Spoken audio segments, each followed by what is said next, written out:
Siapa yang bertanggung jawab atas penyaliban Yesus? Peristiwa penyaliban Yesus Kristus adalah titik sentral dalam sejarah keselamatan. Banyak pertanyaan muncul, siapa sebenarnya yang bertanggung jawab atas kematian Yesus di kayu salib? Apakah bangsa Yahudi yang menolaknya, pemerintah Romawi yang mengeksekusinya, ataukah iblis yang bekerja di balik layar?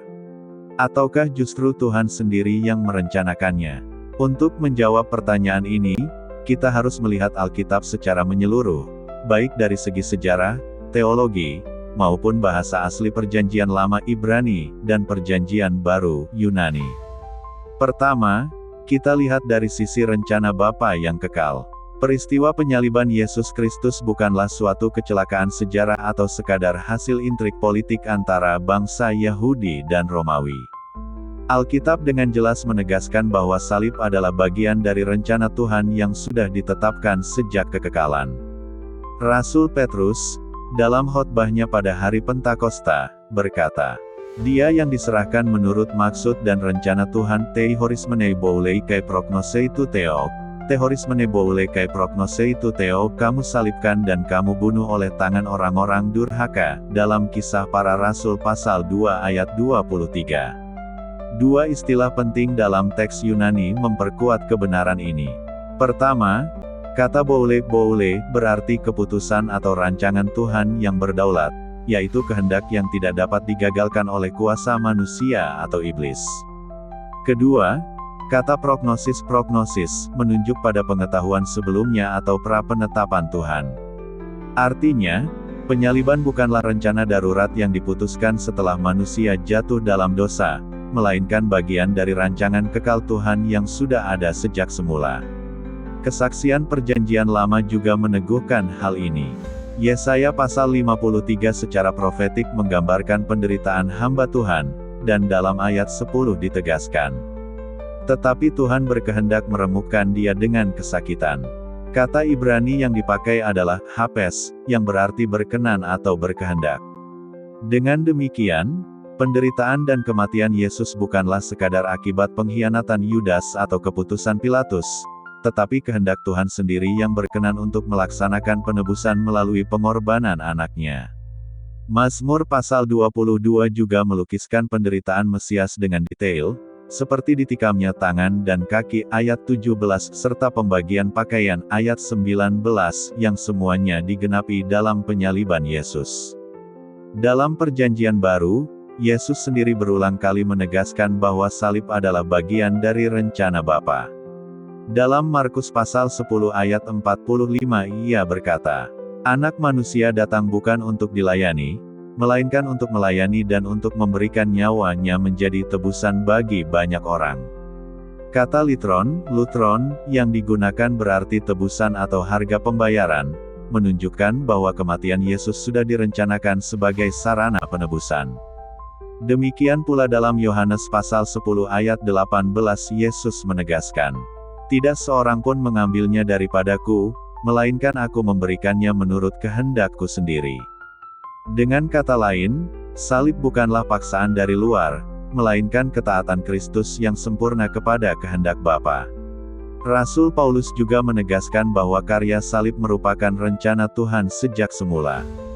Dalam Efesus pasal 1 ayat 4-5, Paulus menulis bahwa Tuhan telah memilih kita di dalam Kristus, sebelum dunia dijadikan, dan menetapkan kita untuk menjadi anak-anak-Nya. Kata Yunani proorisas, yang berarti menetapkan sebelumnya menunjukkan bahwa keselamatan melalui Kristus, termasuk salib, sudah dirancang sejak kekekalan. Dalam 1 Korintus pasal 2 ayat 7-8 Paulus menyebut hikmat Tuhan yang tersembunyi, yaitu rencana keselamatan melalui salib, yang tidak dipahami oleh penguasa dunia ini, sehingga mereka justru menyalibkan Tuhan yang mulia. Dari seluruh kesaksian Alkitab, jelas bahwa salib bukanlah tragedi sejarah semata, melainkan pusat dari rencana keselamatan Tuhan. Tuhan sudah menubuatkannya dalam Perjanjian Lama, Yesus menyatakannya dalam pelayanannya, dan para rasul memberitakannya sebagai penggenapan rencana kekal Tuhan. Salib adalah tempat di mana kasih, keadilan, dan kedaulatan Tuhan bertemu, di sanalah dosa manusia ditanggungkan, kuasa iblis dikalahkan, dan keselamatan bagi dunia dinyatakan. Dengan demikian, setiap kali kita memandang salib, kita diingatkan bahwa itu bukanlah kebetulan, melainkan keputusan kekal Tuhan yang dinyatakan dalam kasih-Nya kepada umat manusia. Kedua, dari sisi bangsa Yahudi yang menolak Mesias. Selain merupakan rencana Bapa yang kekal, penyaliban Yesus juga tidak bisa dilepaskan dari fakta historis bahwa bangsa Yahudi, khususnya para pemimpin agamanya, menolak Yesus sebagai Mesias yang dijanjikan.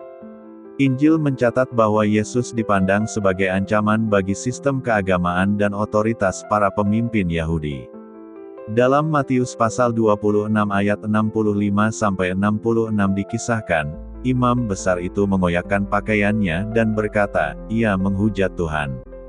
Untuk apa kita perlu saksi lagi? Sekarang telah kamu dengar hujatnya." Lalu mereka menjawab dan berkata, "Ia harus dihukum mati." Tuduhan penghujatan ini sesungguhnya adalah reaksi terhadap pengakuan Yesus sebagai anak.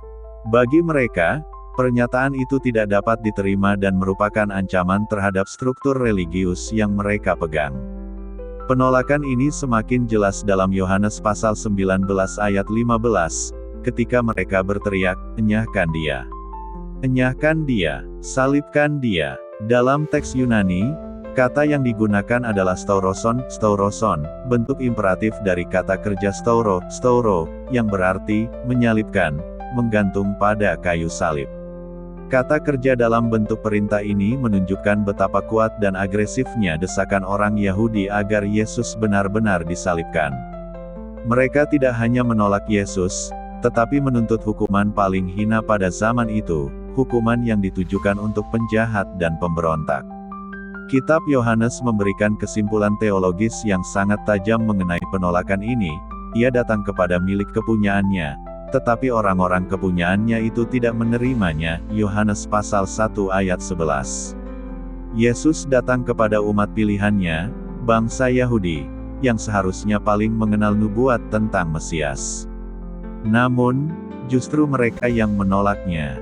Penolakan ini sebenarnya sudah dinubuatkan dalam Perjanjian Lama.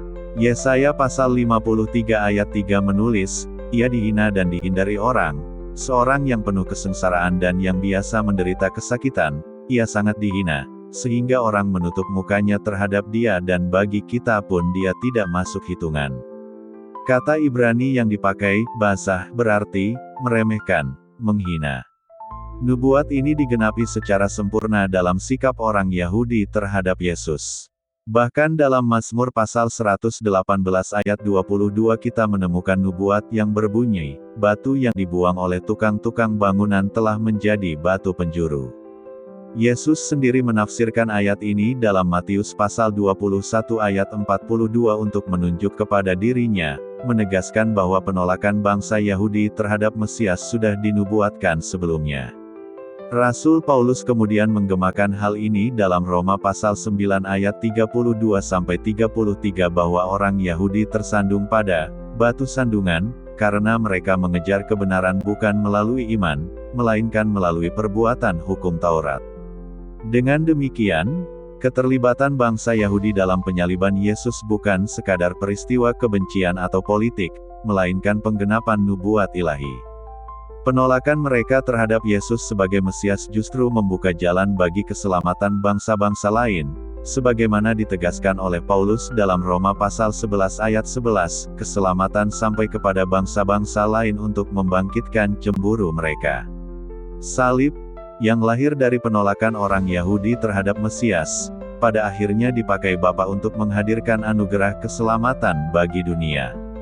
Ketiga, dari sisi bangsa Romawi sebagai eksekutor salib. Selain bangsa Yahudi yang menolak Mesias, bangsa Romawi juga memiliki peran penting dalam penyaliban Yesus. Secara hukum, bangsa Yahudi di bawah kekuasaan Romawi tidak memiliki kewenangan untuk menjatuhkan hukuman mati. Karena itu, mereka membawa Yesus ke hadapan Pontius Pilatus, gubernur Romawi, untuk meminta pengesahan eksekusi. Injil Yohanes pasal 18 ayat 31 mencatat perkataan Pilatus, "Ambillah dia dan hakimilah dia menurut hukum Tauratmu." Tetapi orang Yahudi berkata kepadanya, "Kami tidak diperbolehkan membunuh seseorang." Ayat ini menunjukkan bahwa otoritas hukuman mati ada di tangan Romawi, dan bangsa Yahudi memanfaatkan hal itu untuk menyalibkan Yesus. Pilatus sendiri berulang kali menyatakan bahwa ia tidak menemukan kesalahan pada Yesus. Yohanes pasal 19 ayat 6 menulis, "Apabila imam-imam kepala dan penjaga-penjaga itu melihat dia, berteriaklah mereka, 'Salibkan dia, salibkan dia!' Kata Pilatus kepada mereka, 'Ambillah dia dan salibkanlah dia, sebab aku tidak mendapati kesalahan apapun padanya.'" Kata Yunani yang digunakan Pilatus adalah ou chrisko en auto aitian, yang berarti, "Aku tidak menemukan kesalahan, dosa, pelanggaran, apapun padanya." Ironisnya, meskipun Pilatus mengakui ketidakbersalahan Yesus, ia tetap menyerah pada tekanan massa dan ketakutan politik. Matius pasal 27 ayat 24-26 mencatat momen dramatis ketika Pilatus membasuh tangannya di hadapan orang banyak, dan berkata bahwa ia tidak bersalah terhadap darah Yesus. Namun, tindakan simbolis ini tidak menghapus tanggung jawabnya. Dalam teks Yunani, kata yang dipakai untuk "tidak bersalah" adalah atos atoios, yang berarti tak bercela, tak bersalah. Pilatus ingin melepaskan diri dari tanggung jawab moral, tetapi secara nyata ia tetap menjadi otoritas yang memberikan perintah eksekusi. Penyaliban sendiri adalah bentuk eksekusi khas Romawi.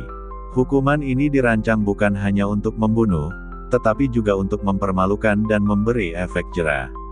Kata Yunani stauro berarti menyalibkan.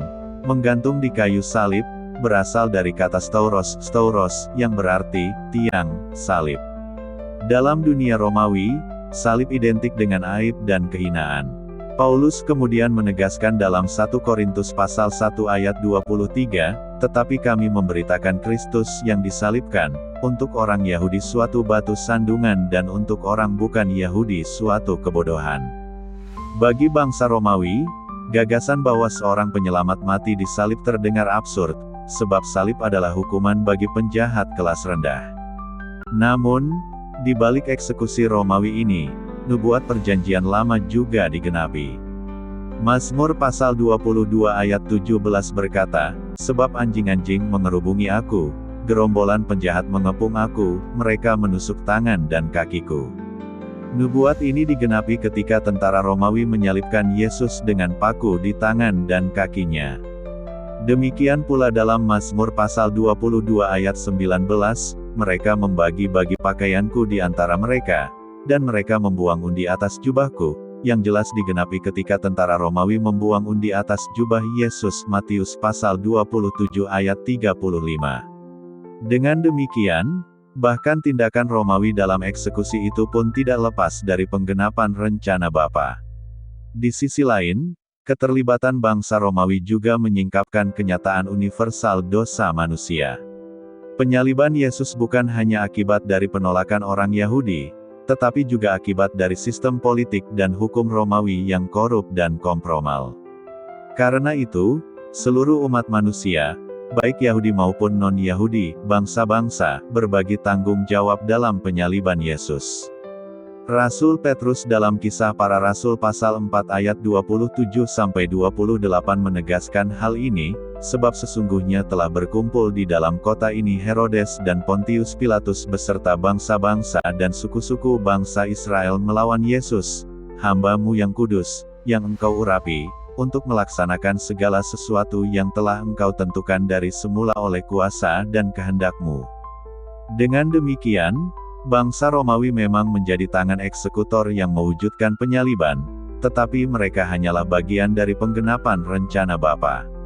Melalui tangan mereka, nubuat Alkitab digenapi, dan melalui salib itu pula kasih Bapa dinyatakan bagi semua bangsa. Ironisnya, meskipun Romawi bermaksud mempermalukan Yesus, justru melalui salib itulah Bapa meninggikannya dan menjadikannya sumber keselamatan bagi dunia. Keempat, dari sisi iblis yang berusaha menghancurkan. Jika dari sisi Bapa penyaliban Yesus merupakan bagian dari rencana kekal untuk menyelamatkan manusia, maka dari sisi iblis, penyaliban dipandang sebagai upaya untuk menggagalkan karya Bapa. Iblis selalu menentang maksud Bapa sejak awal sejarah manusia. Dalam Yohanes pasal 8 ayat 44 Yesus menyebut iblis sebagai pembunuh manusia sejak semula, dan bapa segala dusta.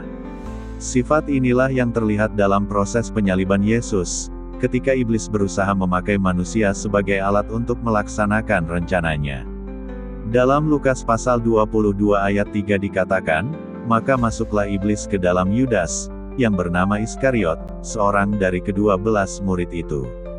Kata masuk dalam bahasa Yunani adalah eiserchomai, yang berarti memasuki atau menguasai.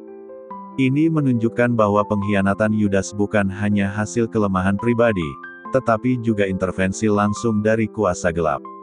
Iblis menggerakkan hati Yudas untuk menyerahkan Yesus, Yohanes pasal 13 ayat 2. Demikian pula, para pemimpin agama Yahudi dipenuhi dengan iri hati, kebencian, dan kebutaan rohani sehingga mereka diperalat iblis untuk menolak dan menghukum Yesus.